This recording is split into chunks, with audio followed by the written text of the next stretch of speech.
Buenas tardes, les damos la bienvenida a la edición central de MBD Noticias. ¿Cómo estás, Martín? ¿Cómo andás, Natalia? ¿Todo bien? Bien. Bueno, esperemos que ustedes también, muy bien. Sí, muy bien, en el medio de la semana con un día precioso. Parece que mañana se nubla un poquito más, pero bueno, seguimos en este verano. Todavía tenemos verano por delante. Clima claramente veraniego, el de hoy en Montevideo y el área metropolitana, y tema de arranque que viene a agregar nuevos elementos a asuntos de los que hemos hablado mucho, sobre todo desde el viernes pasado en adelante. Vamos a hablar de seguridad. Sí. Casi 2 de cada 3 personas creen que el estado de la seguridad en nuestro país es malo y muy malo, según la última encuesta de la Usina de Percepción Ciudadana. El informe apunta a que hubo un deterioro respecto a la última medición sobre seguridad ciudadana y establece que solo 11% manifestó tener una visión positiva sobre la gestión en esta materia. A su vez, más de la mitad de las personas perciben que el barrio en el que viven es inseguro o muy inseguro, y esa cifra llega a 70% en el caso de personas de niveles socioeconómicos bajos. Además, más de la mitad de las personas consultadas dice haber sido víctima de la delincuencia o que alguien de su familia lo fue. Todo esto en un rato estará desarrollado con más números, incluso por Juan Ignacio Dorrego, de la Usina de Percepción Ciudadana. Ahora nomás, pero antes repasamos otros temas. Vamos con los titulares en esta jornada, en este día miércoles. Subió el desempleo respecto a diciembre y se ubica en 8,6% según el INE. Se estima que hay unos 161.000 trabajadores desocupados en el país. La Fiscalía imputó a 4 personas por 8 delitos de homicidio debido al incendio provocado en el Excomcar, en el que fallecieron 6 personas privadas de libertad. El precandidato colorado Gabriel Gurméndez propuso derribar al narcotráfico mediante acuerdos políticos y propone convocar nuevamente a la DEA a nuestro país. La mesa representativa del PIT-CNT dejó librado a cada filial que establezca las condiciones de la convocatoria al paro del 8 de marzo, debido al Día Internacional de la Mujer Trabajadora. La Unión de Trabajadores Rurales y Agroindustriales pide que el Ministerio de Trabajo y Seguridad Social actúe de oficio y brinde un seguro especial para las y los ex trabajadores de la empresa Canábica Farming. El Ministerio de Ganadería, Agricultura y Pesca anunció un plan de apoyo al sector hortícola para mitigar el impacto de eventos meteorológicos adversos, para lo que se destinarán 100 millones de pesos. El presidente brasileño Lula da Silva volvió a describir la operación militar israelí en Gaza como un genocidio y aclaró que no utilizó la palabra holocausto. Representantes de los ministerios de Economía del G20 iniciaron este miércoles su primera jornada de trabajo en São Paulo, Brasil, con un análisis sobre las desigualdades y las perspectivas de crecimiento global.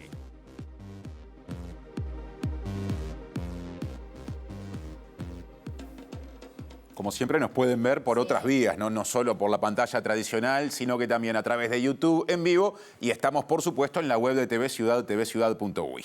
Vamos con el adelanto de nuestra compañera Julieta Núñez Tomás, que nos va a mostrar la campaña desde otro lugar. Así es, ¿qué dice Juli? ¿Cómo están, compañeros? Exactamente, vamos a hablar de la campaña electoral, pero vamos a hablar de algo que no se habla mucho, que tiene que ver con la campaña electoral, pero digital, en redes sociales. Esto es realmente una incógnita. ¿Qué sucede con los anuncios electorales? ¿Quiénes están allí controlándolos? ¿Cómo nos llegan? ¿Tienen manera los investigadores académicos, periodistas, de acceder a esa información? La realidad es que hay muy poca información al respecto y, sobre todo, lo que está más lejano tiene que ver con el financiamiento. No tenemos manera de saber en Uruguay qué es lo que sucede y cómo se financian las campañas digitales en redes. Así que en minutos nada más vamos a presentar un informe sobre esto.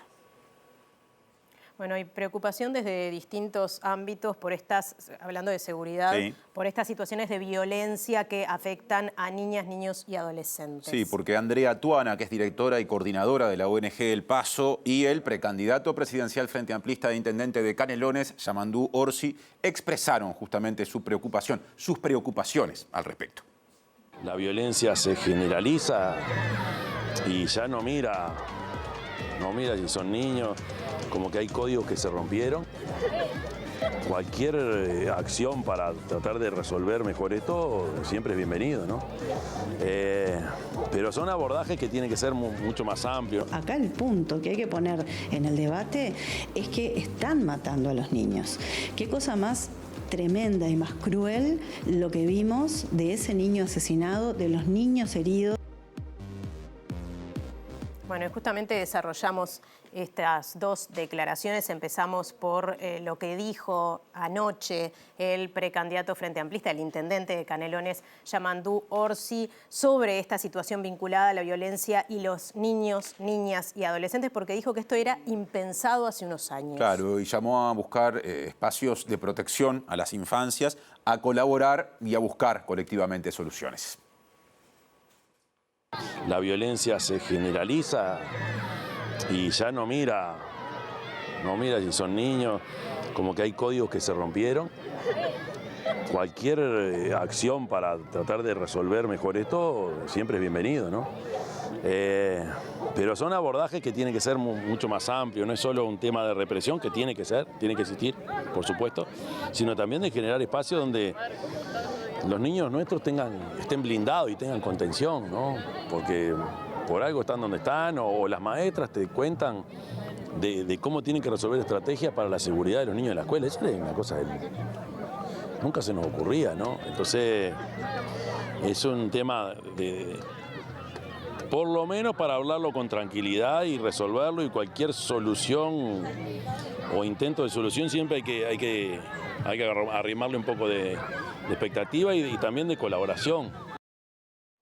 Y Andrea Tuana, que es justamente, como decíamos al comienzo, de la ONG El Paso, referente en estas temáticas, llamó a que las organizaciones no gubernamentales, justamente la sociedad civil, sea integrada a ámbitos como el que se abrió ayer, esa comisión de la que forman parte distintos organismos públicos que, entre otras cosas, analiza el impacto del crimen organizado en niños, niñas y adolescentes. Además, desestimó las críticas que le formularon por sus advertencias acerca del problema y dijo que es positivo que este asunto se debata. Las prácticas del microtráfico, de dejar a un niño en una boca como forma de garantía o mutilar las manos de las personas que no cumplen con no sé qué, la matanza, o sea, esas son las prácticas del narcotráfico, que son los pequeños ejemplos de la vida cotidiana de muchos niños y niñas. Acá el tema no es decir si esa expresión es cierta o no es cierta, si nuestra organización está inventando o no está inventando. Acá el punto que hay que poner en el debate es que están matando a los niños.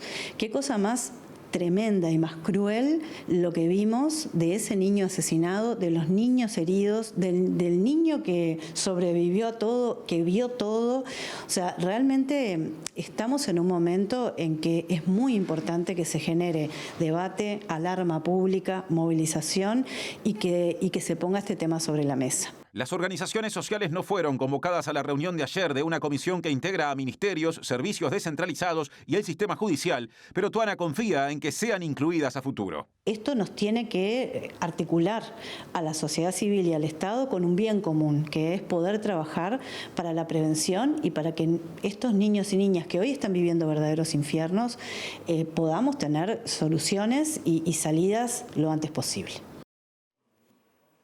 Y el precandidato presidencial colorado, Gabriel Gurméndez, lanzó su postulación y propuso acuerdos políticos contra el narcotráfico, siguiendo un poco en el tema, incluyendo convocar nuevamente a nuestro país a la Agencia Estadounidense Antidrogas, la conocida DEA. Sí, también dijo que en Uruguay se apunta mucho contra, digamos, el comercio ilícito de drogas, pero poco en términos de causas judiciales se hace con respecto al lavado de activos, y destacó que en su equipo, ¿no?, en su campaña como precandidato presidencial, en estos asuntos y de seguridad en un sentido más amplio, estará el abogado como referente y también exdiputado colorado Jorge Barrera. Nosotros tenemos un equipo fuerte en materia de seguridad que coordina Jorge Barrera, una persona de mucho prestigio profesional, y un grupo de equipo de criminólogos y policías. Una de las cosas en las que hemos puesto énfasis tiene que ver con entender que el narcotráfico es un negocio de unos criminales que se quieren hacer de bienes, de lujos, de dinero, y creo que en el Uruguay se ha combatido mucho la parte de tráfico, de comercialización de drogas y el combate del decomiso, pero cuando uno ve la cantidad de causas judiciales que hay con este tema y la compara con el lavado del dinero, que es lo que realmente le importa a estos criminales, no hay proporción. Entonces estamos trabajando para encontrar el mecanismo mediante el cual esto se equilibre, que vayamos derecho al corazón y al pecho del delincuente donde le duele. que es en la plata, o sea, en el negocio. Ahí es donde hay que asfixiarlo y terminarlo. Y todas las demás medidas que también acompañamos, allanamiento nocturno, escáneres en el puerto, fiscalización del espacio aéreo del territorio nacional en el norte, rehabilitación de presos, por supuesto que lo vamos a acompañar. Pero ahí estamos planteando ese diferencial que nos parece muy importante. ¿Otra de las medidas podría ser negociar para que vuelva la DEA a nuestro país? Sí, naturalmente sería bueno recibir la asistencia de otros países. De hecho, nosotros vamos a procurar contactos internacionales para entender qué están haciendo en otros lugares cercanos. Presenta Antel Empresas. ¿Tenés Antel? Tenés un socio para hacer crecer tu negocio. Más de seguridad, pero en el ámbito laboral o en un ámbito laboral en particular. Tema del móvil que presento a continuación con Diego Martini, a quien le damos la bienvenida a la edición de hoy. ¿Cómo andás, Diego? Natalia, Martín, ¿qué tal? Buenas tardes para todas y todas. Y vamos a hacer referencia a uno de los barrios que está intervenido por el Ministerio del Interior ya desde diciembre, que es la zona de Malvin Norte, y más concretamente la zona de Boix y Merino, porque es uno de los 5 barrios que el Ministerio del Interior tiene intervenido y que tiene un trabajo allí con operativos de saturación. De hecho, en este momento se está desarrollando uno, y allí, ayer a la tarde, 2 trabajadores de la Intendencia que estaban haciendo tareas de relevamiento fueron rapiñados. Lo curioso es que un rato después, en el mismo lugar, un ciclista fue rapiñado, y para hablar de esto estamos con Silvia Tejera, presidenta de OM. Silvia, gracias por estos minutos. Están preocupados por esta situación.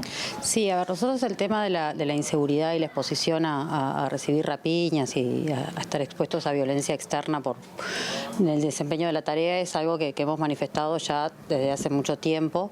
La Intendencia comparte también esta inquietud, y bueno, tenemos instalados métodos y comisiones de trabajo en los que venimos abordando situaciones.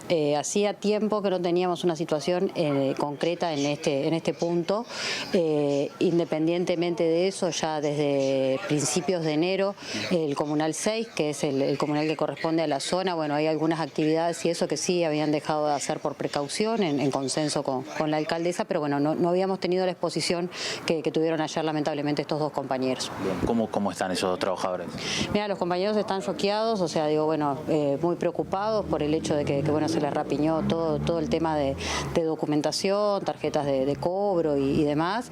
Ya están avanzando en esa situación. La Intendencia ayer los acompañó a hacer todas las denuncias y demás. Bueno, tenemos el compromiso de que se van a hacer cargo también de todo lo que va a implicar el costo de toda la documentación nueva que tienen que hacer, libreta de manejar, cédulas y demás. Y bueno, hoy estaban con el día libre, que es un mecanismo que tenemos dentro de la Intendencia, que ante este hecho de situación se les da una incidencia para bajar un poco las revoluciones, y después se va a implementarlo. Estuvimos hablando en la tarde de hoy con el prosecretario y con la directora de limpieza, la posibilidad de que estos compañeros tengan algún abordaje por la parte del equipo de salud de la Intendencia también. Concretamente, ¿se fue a esta zona hoy, a Malvin Norte, a trabajar? ¿Trabajadores fueron hoy? Mira, los servicios que estaban pensados para hacer de la división limpieza, básicamente, se hicieron con normalidad. De hecho, la rapiña que se da ayer era un servicio que lo habían hecho también en la mañana, es parte de la recorrida que se hace del plan de limpieza, y bueno, no tuvimos suerte en la tarde, como quien dice, estos 2 compañeros fueron víctimas de la rapiña. Bien. ¿Planean llevar adelante algún tipo de medida, algún tipo de reclamo para tener estas precauciones? Bueno, lo que te comentaba, nosotros hoy en la tarde tuvimos el ámbito con Daniel González y con Marta Garagorri. Venimos trabajando porque lamentablemente a mediados de enero tuvimos una situación de rapiña bastante compleja también con uno de los móviles de salud. Entonces venimos avanzando ya en protocolos, buscando minimizar los riesgos. Se han tenido en estos ámbitos también intercambio con la gente del Ministerio del Interior y demás. Y bueno, la idea es seguir avanzando, ya te digo, en la búsqueda de minimizar los riesgos, porque lamentablemente, no puedes tener una acción que te diga que no va a pasar, y somos conscientes de que los servicios los tenemos que seguir brindando, porque es nuestra función. Bien, te agradecemos por estos minutos, Silvia. Las órdenes. Volvemos a estudios, compañeros. Antel Empresas. ¿Tenés Antel? Tenés un socio para hacer crecer tu negocio. Bueno, y estamos recibiendo a Juan Ignacio Dorrego de la Oficina de Percepción Ciudadana. Juan, y bienvenido. Hola Nati, buenas noches y bienvenida a vos también, digamos. Es la primera columna que hacemos luego de tu regreso. Después de las licencias. Exactamente. Juani, decidieron consultar al panel de la Oficina de Percepción Ciudadana sobre seguridad. Venimos desde el inicio de esta edición hablando justamente de ese tema. Algunos hechos que han sucedido en las últimas horas, esta vinculación con situaciones de violencia con niñas, niños y adolescentes, seguramente haya impactado en los resultados que vas a presentar ahora. Sí, vamos a mostrar hoy una nueva recolección de datos sobre esta consulta al respecto del estado de situación de la seguridad en nuestro país.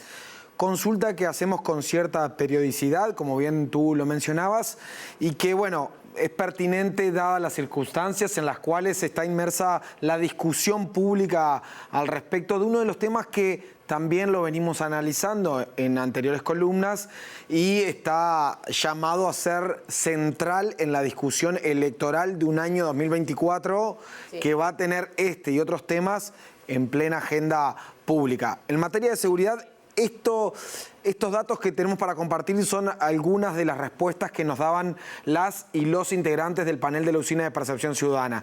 Comenzamos consultándoles por el estado de seguridad en el país, ¿verdad? En este caso, los datos más relevantes al respecto nos muestran que casi 2 de cada 3 personas dicen que el estado de seguridad en nuestro país es malo y muy malo. Esto es un 63% de las opiniones. Apenas un 11% volcó opiniones positivas al respecto de la seguridad en nuestro país. Algo que, como vos bien lo mencionabas, de alguna forma refleja el sentir de la ciudadanía ante también hechos recientes de sucesos muy impactantes, ¿verdad? Por otro lado, si vemos la parte derecha de la placa, vamos a ver lo que ha sido la evolución. Volvemos un poquito a la anterior. Y tenemos el saldo, en este caso, con respecto a opiniones positivas y negativas de la ciudadanía en materia de seguridad. Vemos que, si bien desde julio del 2002, momento en el que esta secuencia de consultas toma registro, el saldo es negativo, en aquel momento era 42 puntos porcentuales. En este momento, la medición de febrero del 2024, llegamos a tener 52 puntos porcentuales de saldo negativo en este balance que hacemos sobre la opinión de la ciudadanía al respecto de la seguridad en nuestro país. Es un saldo negativo que impacta y que alcanza registros antes no vistos, digamos. No vistos, y eso que es un tema que se arrastra desde hace muchísimos años y que también fue central en la campaña 2019, no sé, en la campaña electoral anterior. Sí, sin lugar a dudas, lo dijimos en la columna donde repasamos los temas que la gente se imagina o que desea discutir en esta próxima campaña. Seguridad parecía nuevamente sobre la mesa y decíamos, bueno, fue también muy importante en la última campaña electoral, ¿verdad? Lo cual, 4 años después, 5 años de aquella campaña, prácticamente vemos que, bueno, los resultados, al menos medidos por la percepción de la ciudadanía al respecto, no parecen haber mejorado. Hay un 52 puntos porcentuales de balance negativo cuando comparamos las opiniones negativas y positivas al respecto del estado de seguridad de nuestro país. Eso habla de lo difícil que es abordar ese tema, ¿no? Sí, sin lugar a dudas. Pero tenemos más información para compartir.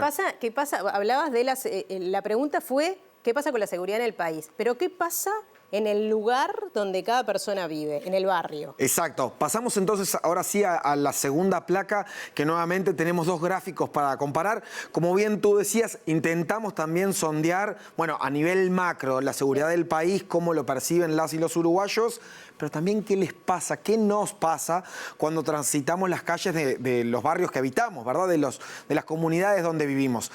Comencemos entonces, primero, digamos, cuáles fueron los resultados generales al respecto de qué tan seguro es nuestro barrio, qué tan seguro nos encontramos al transitar las calles de nuestro barrio. Y vemos un alto porcentaje, más de la mitad de las opiniones señalan que se encuentran muy inseguros e inseguros, ¿verdad? Esto es un dato llamativo, es nada más ni nada menos que el lugar donde vivimos, ¿verdad? Pero además intentamos traer también algunos datos para comparar, en donde lo desagregamos según el nivel socioeconómico de quien responde la pregunta.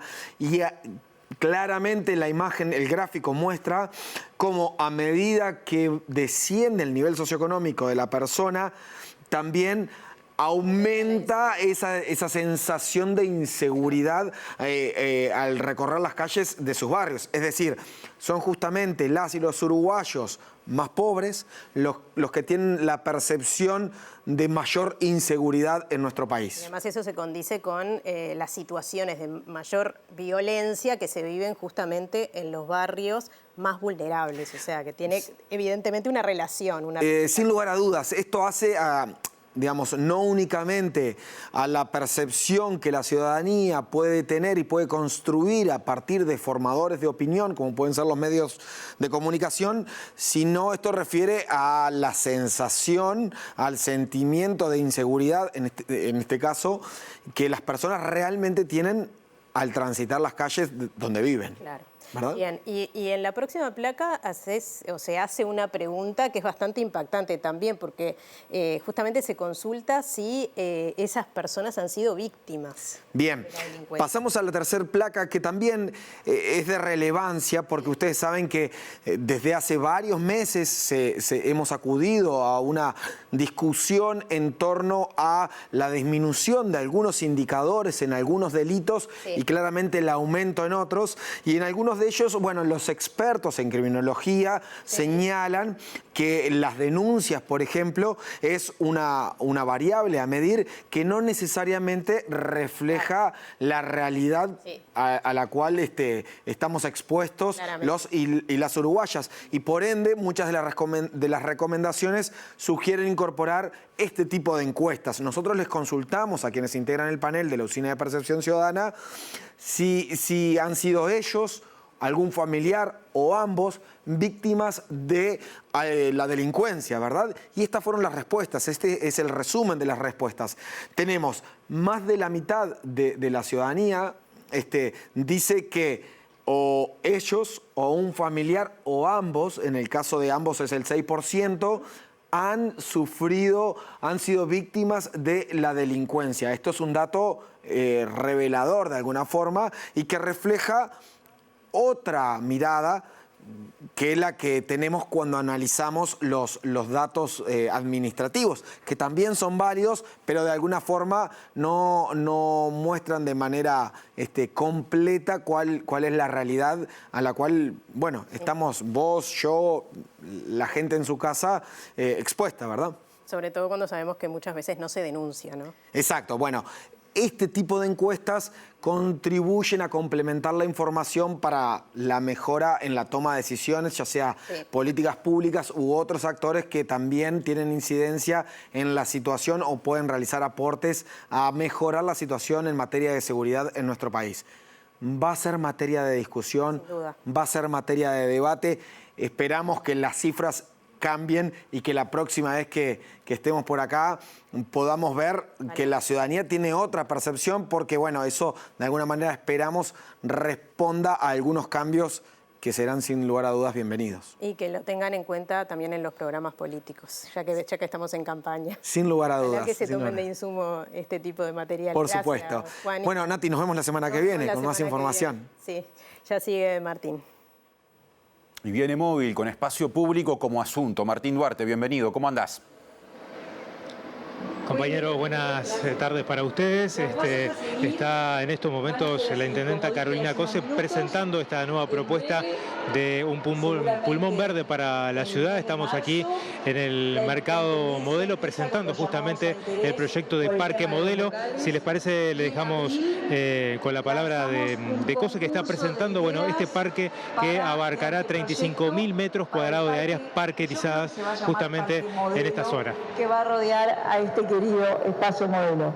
Y este concurso de ideas es importante, porque cuando nuestra convicción, y es lo que hemos hecho siempre, es que cuando algo va a quedar en Montevideo, hay que hacer un llamado abierto, un concurso abierto de ideas para que las arquitectas y los arquitectos jóvenes tengan la oportunidad de dejar su marca con algo icónico y hermoso, con un jurado de primer nivel en nuestra querida Montevideo. Eso es un concurso de ideas, darle la oportunidad al talento nacional de construir su propia ciudad. Con eso arrancamos en abril. Estamos felices y lo compartimos con ustedes, vecinas y vecinos, como hemos compartido todo. Queda todavía un largo camino por recorrer sin detenernos nunca. Ahora sí, por favor, el video. Bueno, en este momento se va a presentar justamente una proyección de lo que es el video y la historia, ¿no?, de este icónico lugar, Mercado Modelo, y la transformación que ha tenido dentro de este espacio que es el que estamos ahora, donde bueno, se ha acondicionado justamente con distintos juegos, actividades, hay una cancha de básquetbol, también una pista para las bicis, unos juegos para niños con grandes toboganes, y lo que es la proyección, que si les parece dejamos viendo parte de lo que es esta presentación de lo que fue la remodelación del espacio Modelo y esta segunda etapa que, como comunicaba la intendenta, va a tener a partir del mes de abril con el Parque Modelo, que va a incluir servicios gastronómicos, comerciales, culturales, también un parque techado de 14.000 metros cuadrados y lo que decíamos, estas áreas parquizadas que abarcarán 35.000 metros cuadrados.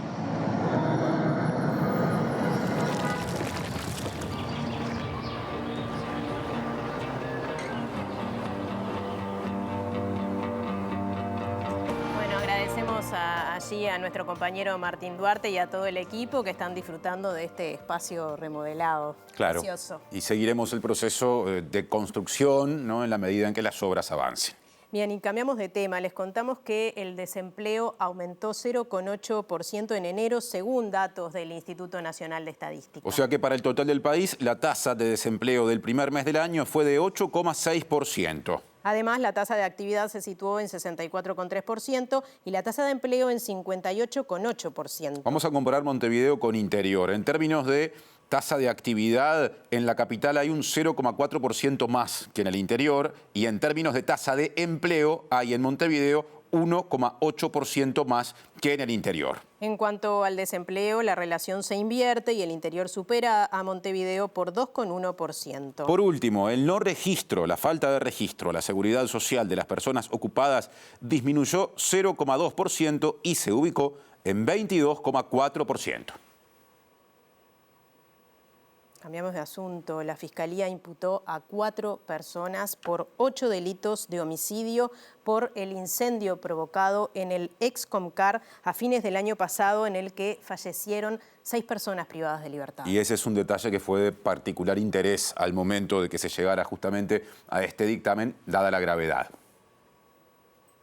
El hecho se dio en la noche del 28 de diciembre de 2023, cuando reclusos del módulo 4 prendieron fuego a una celda en la que se encontraban 8 privados de libertad jugando a las cartas. Los reclusos arrojaron una bombita de luz con líquido inflamable y luego rociaron con más líquido con una botella, además de iniciar el fuego con un pedazo de colchón encendido. Quienes se encontraban en la celda hicieron un boquete para poder escapar. En el momento murieron 2 personas y con el correr de los días fallecieron 4 más en el Centro Nacional de Quemados. Además, 2 personas resultaron con quemaduras. La fiscal Edelman imputó a 4 personas por 8 delitos de homicidio, 2 de ellos en grado de tentativa muy especialmente agravado por la modalidad de concurso y por el medio utilizado que fue el incendio. Para la Fiscalía fue un caso priorizado debido a la dificultad de realizar la investigación en el contexto de la cárcel. La fiscal destacó la colaboración del Instituto Nacional de Rehabilitación durante toda la indagatoria.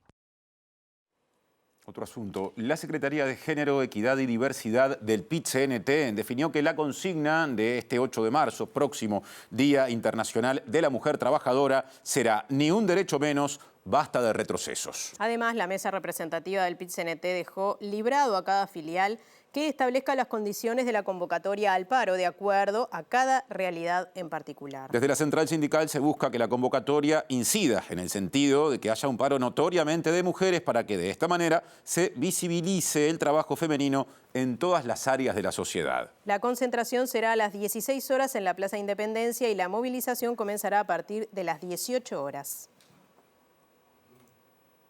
Y justamente el 8 de marzo hace que se hable de marzo como mes de las mujeres en general desde hace unos años. Y por eso mismo les contamos que el viernes 1 de marzo, a partir de las 17 horas, el viernes de esta semana, se va a desarrollar en el Parque Andalucía del municipio G la tercera edición de Juntas en el G. Y la alcaldesa de ese municipio, Leticia de Torres, se refirió a la importancia de defender la lucha feminista.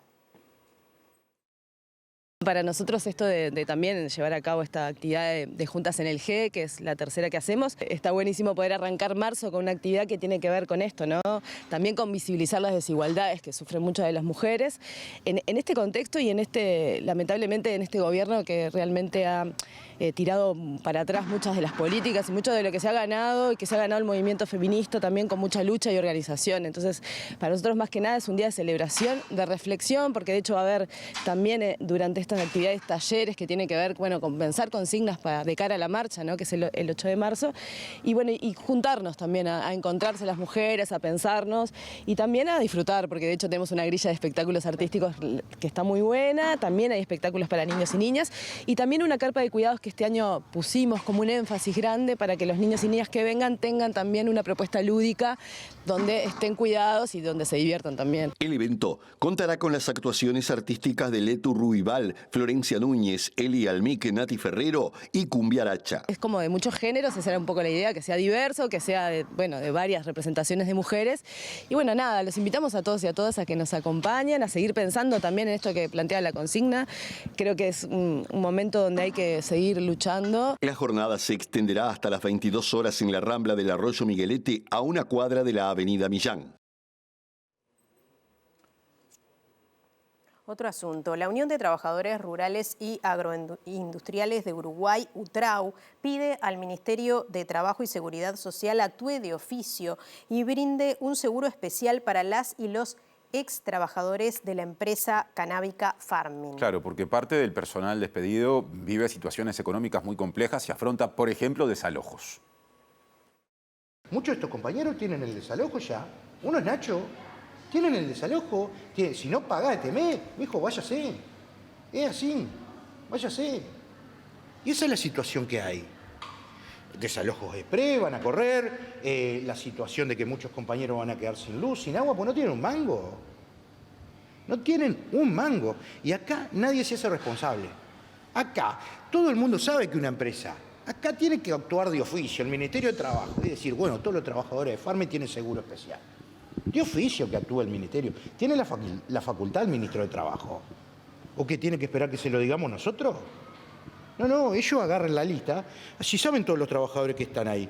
Van y el Ministerio de Trabajo tiene dificultad en levantar el teléfono Pablo Mieres y llamar al BPS. Dígame cuántos trabajadores había en la empresa Farming o Jinquenal. Habían 45. ¿Cuántos de ellos accedieron a seguro común? Se dieron 38. Bueno, los otros 7 seguro especial. Es muy fácil. Actúen de oficio. Es como actúa un juez cuando ve una denuncia pública, ve un clásico, se agarran a palos en un clásico y actúan de oficio un fiscal. Bueno, esta es la misma situación. Pónganse porque le estamos pagando terrible sueldo a cada uno y los trabajadores siguen sin cobrar un mango. Más asuntos de la agenda laboral. El sindicato del BPS expresó ante una comisión parlamentaria que en este organismo público hay falta de personal y también expresó preocupación ante nuevas modalidades de trabajo que afectarían el funcionamiento del Banco de Previsión Social. La presidenta del sindicato, Karina Sosa, dijo que hay problemas internos que redundan en la falta de organización y agregó que hubo buena receptividad en el Parlamento. Que las formas de trabajo están dificultando por la cantidad de personal, que la nueva reforma, por ejemplo, trajo consigo la modificación total de los sistemas informáticos.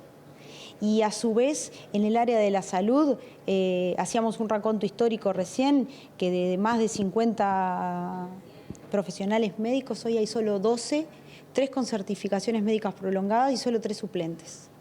Y estamos hablando de pacientes con patologías muy graves, ¿no? Que muchas veces hay que atenderlos a los 2 a la vez y un solo pediatra a la orden.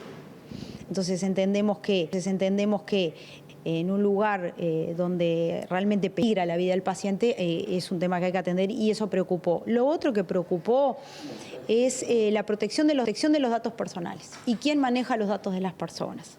El ejemplo que dimos claramente fue que tenemos personal tercerizado en los sectores de informes y eso que nosotros no sabemos a qué información acceden. Y después tenemos, por otro lado, los pasantes o becarios, de los cuales se abusa en el amplio término, porque vienen a hacer una experiencia laboral primaria y terminan trabajando en un puesto estructural, eso lo venimos denunciando desde siempre. El Ministerio de Ganadería, Agricultura y Pesca anunció un plan de apoyo al sector hortícola para mitigar el impacto de eventos meteorológicos adversos que incluye la recomposición de coberturas de nylon para invernaderos y la implementación de estructuras metálicas para la producción bajo cubierta. Habló de esto el director nacional de la granja, Nicolás Chiesa, que se refirió a la inversión, que será de 100 millones de pesos, según anunció. Hemos destinado recursos importantes, en especial una política diferenciada a los productores más chicos de nuestro país, con recursos no retornables. Se va a destinar más de 2 millones de dólares para empezar a transformar. Yo digo, cambiar en Uruguay es lento, es como un transatlántico. Yo quiero cambiarle el rumbo, lleva tiempo. Y bueno, este es el primer paso y ojalá que esto sea el camino, que en Uruguay cada vez somos más productivos y mejoramos la forma de producir. ¿De cuántos productores estamos hablando y si se va a hacer hincapié en alguna zona específica? No, zonas no, está abarcado todo el país. La producción bajo cubierta sí se agrupa principalmente aquí en la zona sur y en la zona del norte, en la zona de Salto principalmente. Pero tenemos productores en todo el país. Estamos hablando de más de 1000 empresas de productores y donde el 80% son productores familiares y chicos. Entonces a ese va a ser nuestro principal público objetivo. Ahora volvemos al espacio modelo. Reaparece Martín Duarte en la edición central de hoy de MBD Noticias.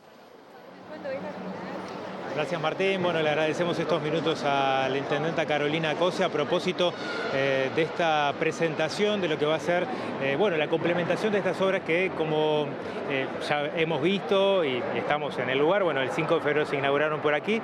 Bueno, y ahora la proyección de este parque, qué características va a tener y, bueno, cuáles son los plazos también marcados por la intendencia acerca de esto que se presenta como un nuevo pulmón de la ciudad. Así es. Bueno, lo primero es el trabajo basado en evidencia, ¿no? Después que hemos intervenido este mercado, cambiándole el techo y haciendo, bueno, todo esto que lo ha convertido en el parque techado más grande, ¿verdad?, del Uruguay, hemos registrado una concurrencia de 106.000 personas desde que lo inauguramos, o sea que vienen aproximadamente unas 4.200 personas por día. Sábados y domingos, por ejemplo, en Villa Dolores tenemos 5.000 personas por día. Acá hemos tenido una concurrencia no de sábados y domingos, sino todos los días. Por lo tanto, es un espacio que requiere especial atención. Y hemos definido generar alrededor, porque los terrenos de alrededor son de la Intendencia, hemos definido generar alrededor un pulmón, un parque, que lo vamos a concretar haciendo un concurso de ideas, un llamado abierto a concurso de ideas, para el cual hemos solicitado, como siempre nos recostamos en la academia, hemos solicitado la ayuda de la Facultad de Arquitectura y de la Sociedad de Arquitectos del Uruguay, que seguramente también van a integrar el jurado, entre otros.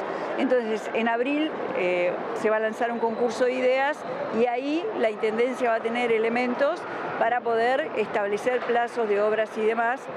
Tendrá que haber un ganador y digamos, cronogramas correspondientes. Entendemos que es algo para desarrollar sin duda en el periodo y con todas las ganas de que sea lo más pronto posible. Lo primero es el concurso de ideas, que la gente tenga tiempo, los arquitectos y arquitectas, ¿verdad? Que como siempre va a ser muy abierto, sin grandes exigencias de experiencia, ¿verdad?, para darle oportunidades a la mayor cantidad de gente. Por otro lado, también Ya en marzo la Intendencia va a estar haciendo llamados a interesados a instalarse en los locales comerciales que tenemos acá. Las áreas que tenemos son las siguientes. Este parque cerrado tiene 14.000 metros cuadrados de superficie. En total, el parque arbolado más el parque cerrado completan 50.000 metros cuadrados. Y de locales tenemos 1.800 metros cuadrados. Entonces, resumiendo, en marzo llamados a interesados para los locales de acá, llamados con determinadas bases, ¿verdad? Vamos a fomentar los productos orgánicos, vamos a fomentar los productos artesanales, vamos a fomentar la alimentación saludable, la cultura, los libros, la tecnología, esa es un poco la idea. En abril el concurso de ideas y siempre la Intendencia va a ir informando de los pasos en una estrategia que hemos seguido de mucho contacto con los vecinos que tenemos desde el inicio de la administración, cuando este lugar quedó vacío porque se hizo la UAM, lo cual es algo muy bueno, pero había que cuidar mucho este lugar, invertimos mucho en seguridad, lo seguimos cuidando y hemos contado con todo el apoyo del barrio y es el barrio el que nos ha ido acompañando en nuestras aproximaciones hasta esto que es hoy y hasta lo que va a ser mañana, que verdad el parque modelo, como le decimos entre casa, creemos que va a ser un aporte importante para el ambiente y para Montevideo. José, permítame, estamos en vivo, consultarle por algunos otros temas que estuvieron en la agenda de la jornada de hoy, sobre todo a propósito de la ciclovía proyectada para la Rambla y bueno, las expresiones de la Comisión de Patrimonio que señaló que no hubo contacto por parte de la Intendencia a la hora de la proyección. Bueno, ¿cómo tomaron ese mensaje de alguna forma? Y bueno, si va a haber contacto con la Comisión. Le doy la palabra a la ingeniera Natalia Castro, que es la coordinadora del proyecto. Ingeniera, buenas tardes. Buenas tardes, ¿cómo están? Bueno, como ya ha sido adelantado en otras oportunidades, nosotros presentamos algunos de los proyectos que ya están en obra y esos cuentan con la autorización de la Comisión Nacional de Patrimonio, en particular el tramo 1 de la ciclovía y el paseo verde o paseo de los pescadores, que están en obra, tienen la aprobación de la Comisión de Patrimonio.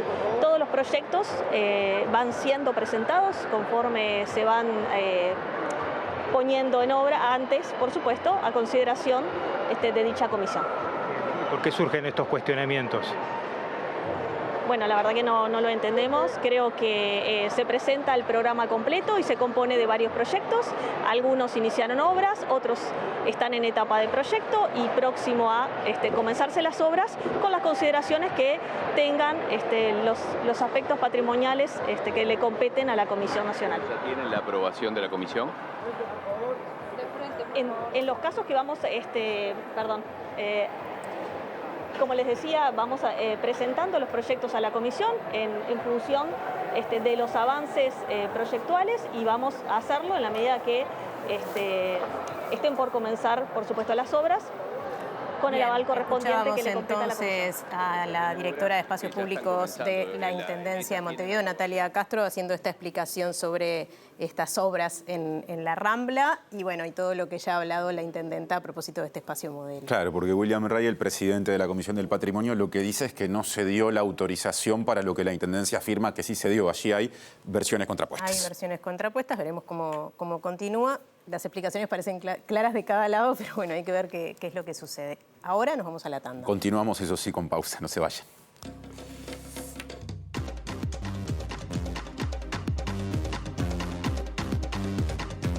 Este es el segundo bloque de la edición central de MBD Noticias en TV Ciudad. Y les contamos que Secundaria se propone tener 308 personas referentes en materia de educación sexual en los liceos de todo el país. Sí, la directora general de Educación Secundaria, Jennifer Cherro, dijo que todavía faltan horas por asignar, digamos, que deben ser asignadas, y también aseguró que nunca hubo recortes en esta asignatura.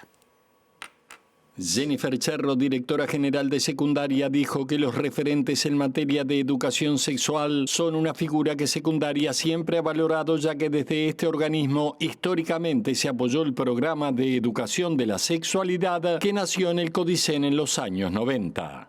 En este momento hay 299 referentes de educación sexual, en 10 departamentos del país hay en todos los liceos. Nos queda dar unos cargos más en estos días, pretendemos llegar a tener 308 referentes en 308 liceos. Ese es nuestro ideal, que ojalá que lo logremos. Y lo que hace el referente de educación sexual es tiene 10 horas semanales, trabaja en el centro en forma transversal con diversos profesores, trabajan en el aula con esos profesores, distintas temáticas que son de interés de los jóvenes, y entonces los abordan de diferentes disciplinas y en forma transversal. Lo interesante es el trabajo que viene haciendo la Comisión de Educación Sexual de secundaria, donde en secundaria jamás se bajaron los niveles de horas en ese sentido, al contrario, hemos ido siempre aumentando cada año hasta llegar ahora casi al 100%. Seguimos en la agenda de la educación, aunque también desde la campaña política, porque el precandidato presidencial colorado y expresidente del CODICEN de la ANEP, Robert Silva, se refirió a cómo secundaria cerró las actuaciones vinculadas al conflicto en el Liceo Yaba que se dio el año pasado. Y a su vez aseguró que el edificio va a tener accesibilidad. No conozco la resolución, la verdad que no, al no estar más... Es de octubre del año pasado. Claro, al no estar más no conozco. Sí digo que la gente opine. Si prefería el enchastre de un monumento histórico nacional con una entrada soldada y sellada, como tenía el Yaba, o si prefiere algo recuperado con una salida de emergencia, con una entrada adicional que tiene el instituto y con rampa como va a tener el establecimiento. Yo le pido a la gente que opinen ellos.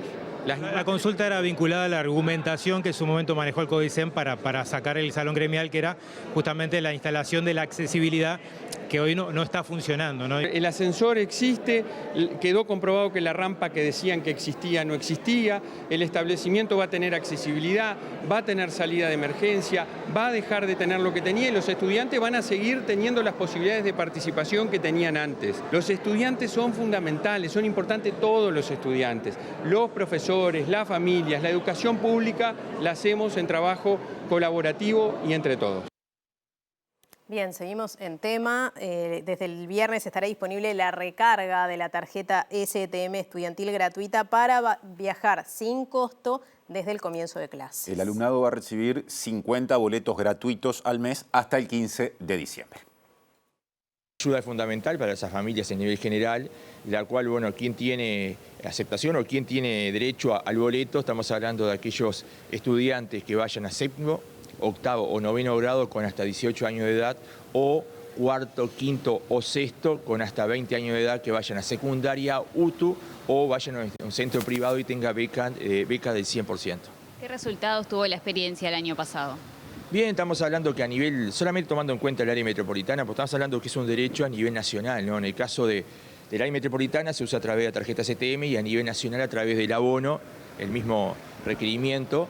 Y bueno, con respecto a lo que es el área metropolitana y los que se usaron los servicios urbanos de Montevideo, los estudiantes que usaron los servicios suburbanos y también los departamentales de Canelones, son unos más de 130.000 jóvenes que estaban habilitados para usar la tarjeta STM allí en todo el área metropolitana. En el marco del inicio de clases, desde el próximo lunes comienzan los horarios de invierno de los servicios suburbanos de transporte. El Ministerio de Transporte recomienda revisar con antelación el cambio de horarios de las empresas. El pasado 26 de diciembre habían comenzado los de verano, ya el 3 ahora finalizan los horarios de invierno, los servicios suburbanos, y ya el lunes 4 estarían comenzando los servicios, los horarios de invierno, los servicios suburbanos. Es importante, recomendamos a todos los usuarios que ya vayan viendo las diferentes publicaciones en la página web de las empresas, dado que hay cambio de horarios, algunos horarios nuevos, más que nada siempre se incrementa comparativamente con el verano, pero es importante eso indudablemente de ir ya verificando para no tener ninguna problemática al momento ya de tomar el servicio el próximo lunes.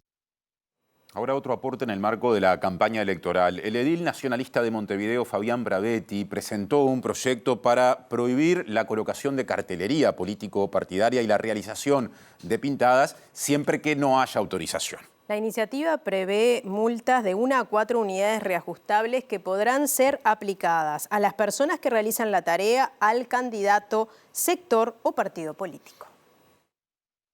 Hoy en día creo que los políticos y los partidos tenemos que ser los primeros en predicar con el ejemplo y por eso hemos propuesto este proyecto en la Junta Departamental para promover campañas limpias, amigables con el medio ambiente y también en pos de una mejor convivencia y de terminar con esa guerra que sea por las columneras, por los muros, que en realidad no lleva a nada positivo.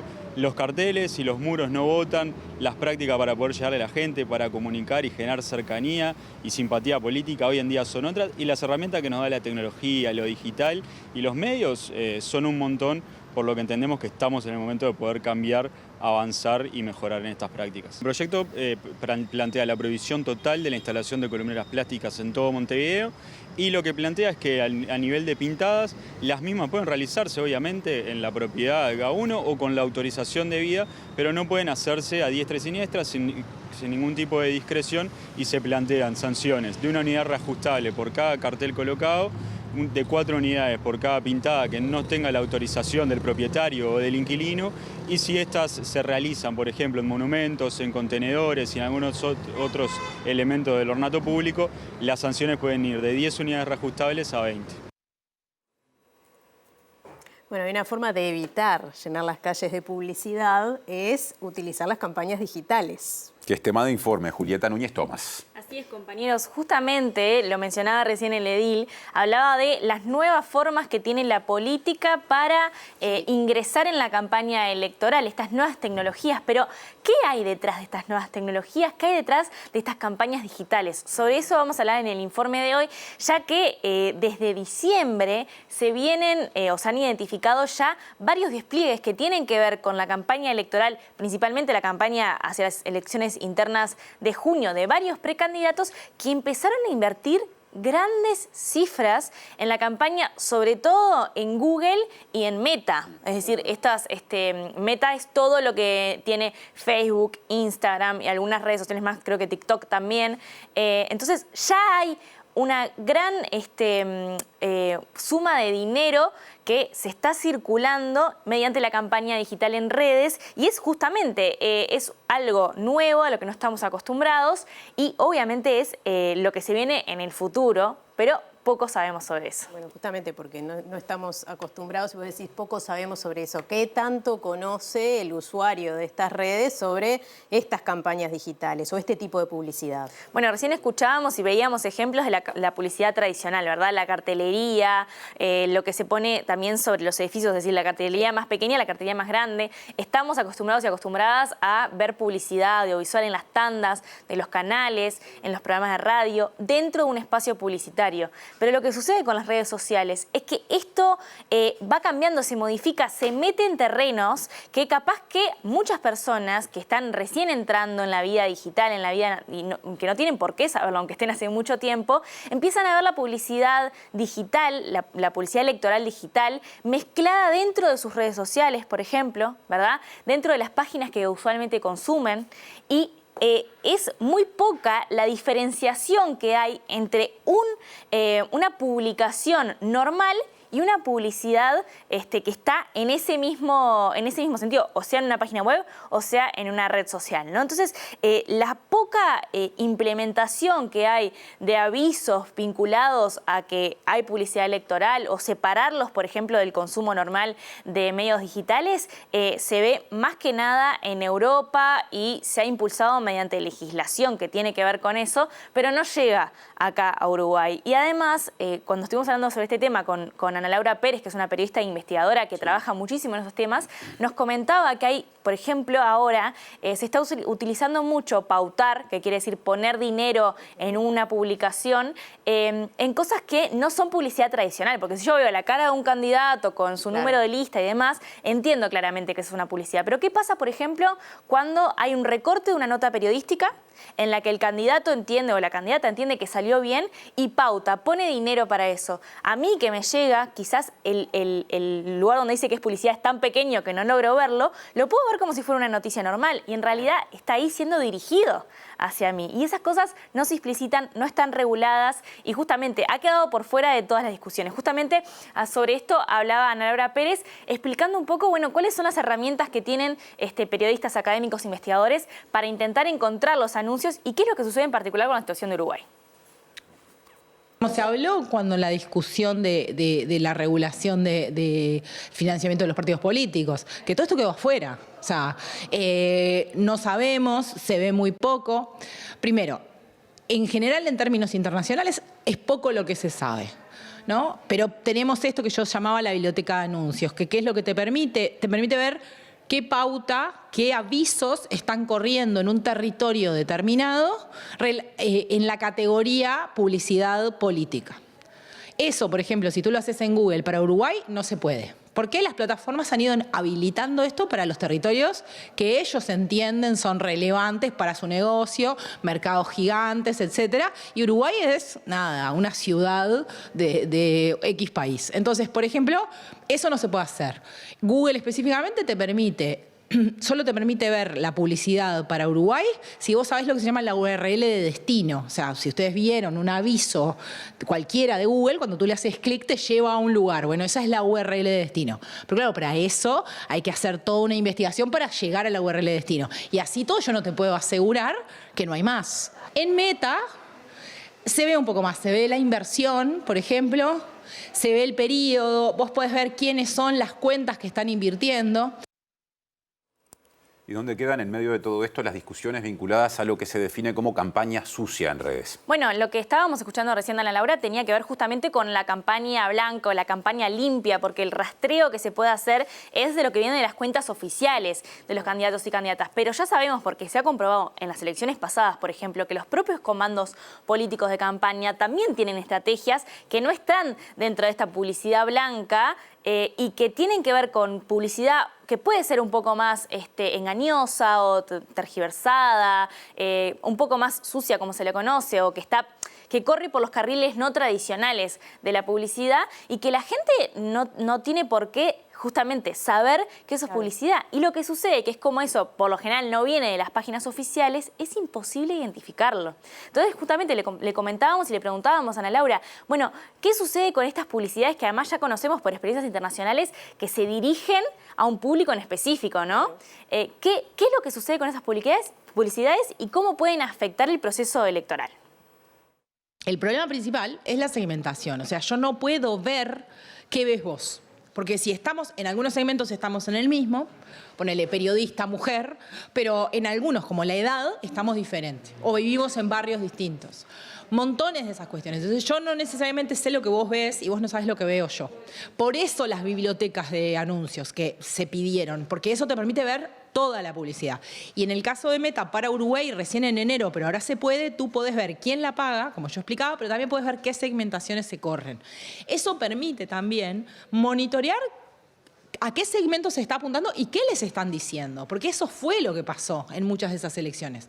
Si afecta o no afecta, hay montones de estudios que se han hecho y la verdad es que todavía no se ha podido probar fehacientemente que eso puede afectar y alterar el curso de un proceso democrático. Pero la verdad que ensucia y complejiza y lo peor de todo es eso, que es una caja negra que nosotros no vemos qué está pasando, no sabemos qué está viendo la gente que no es como nosotros o que vive en otros departamentos, otro montón de cosas. Presenta Mercado Agrícola de Montevideo, en el corazón de un barrio donde late la ciudad. Mercado de Historias. Mercado de Historia.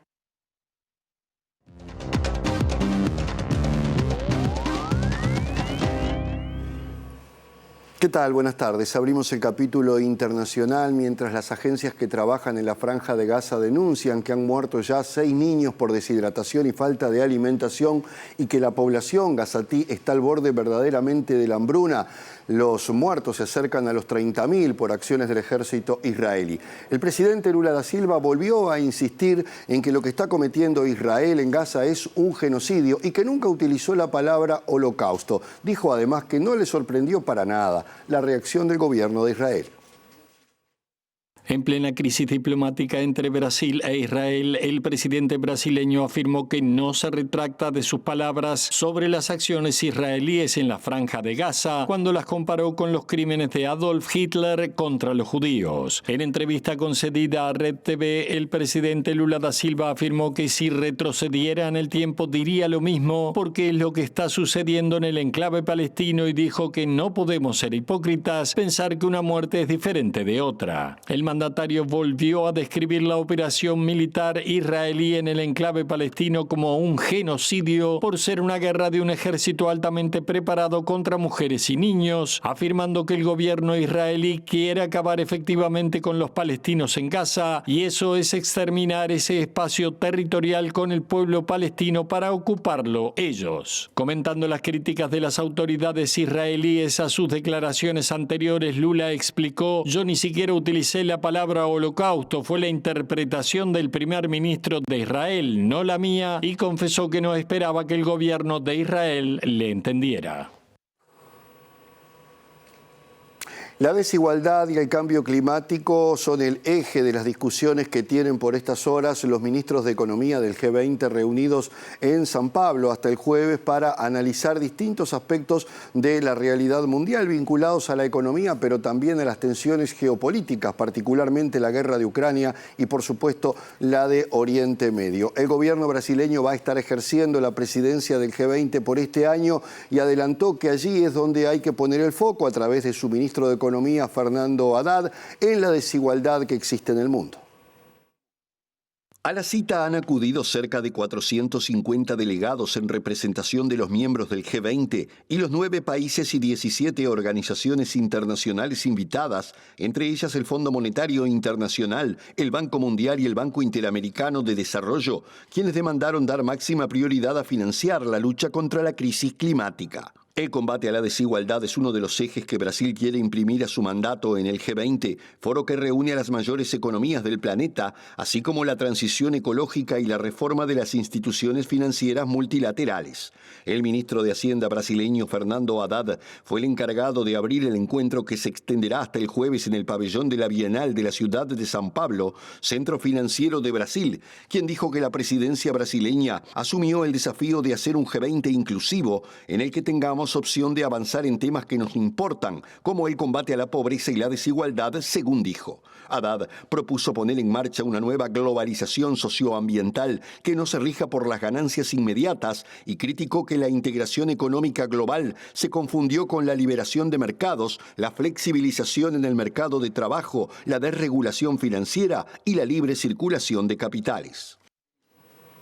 El gobernador de la poderosa provincia de Buenos Aires, Axel Kicillof, dijo que va a denunciar al presidente Milei y llevar ante la Corte Suprema el recorte de fondos que ha implementado para las provincias, particularmente los discrecionales, de los cuales, dijo el vocero presidencial Adorni, no hay marcha atrás. Sin embargo, redobló la apuesta que en su momento hizo el gobernador de Chubut de cortar el petróleo hacia el gobierno nacional y dijo que él también puede cortar los accesos a Buenos Aires y también los puertos.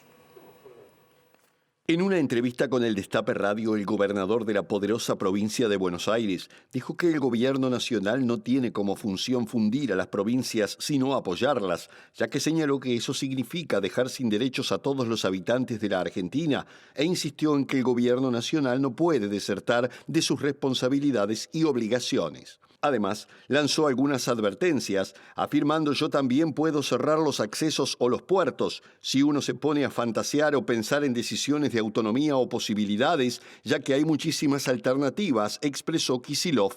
El lunes se publicó en el Boletín Oficial un decreto mediante el cual el gobierno de Milei eliminó el Fondo de Fortalecimiento Fiscal de la provincia de Buenos Aires, creado durante la pandemia por la administración de Alberto Fernández, ante lo cual Kicillof adelantó que la Fiscalía Provincial de Buenos Aires iniciará acciones ante la Corte Suprema del país para reclamar el dinero.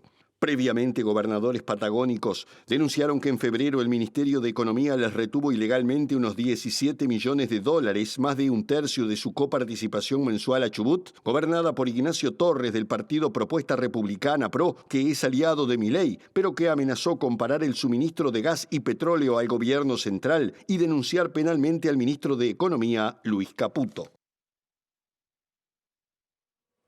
Presentó Mercado Agrícola de Montevideo, en el corazón de un barrio donde late la ciudad. Mercado de Historias. Mercado de Historia. Bueno, nos estamos despidiendo, pero antes, como todos los días, repasamos los datos del tiempo. Sí, un pronóstico que viene con unas previsiones bastante variadas, ¿no? Días con lluvias y días sin lluvias, Natalia. Sí. Empezando por mañana, jueves 29 de febrero, último día del mes. Sí, mañana jueves va a estar en la mañana nuboso, pero en la tarde ya se advierte de la probabilidad de algunas precipitaciones aisladas y quizás la formación de alguna tormenta. El tercer mes del año, marzo, con ese viernes primero que tenemos proyectado allí, empieza mejor porque para ese día no se prevén lluvias, cielo algo nuboso y nuboso, simplemente para capital y cercanía se prevé con mínima de 18 grados y máxima de 24. Van bajando las temperaturas. El sábado aumenta la temperatura, pero hay alta probabilidad de lluvias en estos momentos. Hay que ver cómo continúa el pronóstico. La mínima será de 15 grados y la máxima de 29. Bueno, ya llega al lado E, estamos llegando al final de la edición de hoy. Y luego mira Montevideo. Hoy sí. Hoy sí, hoy lo decimos bien. Gracias por estar como siempre. Mañana nos reencontramos. Hasta mañana.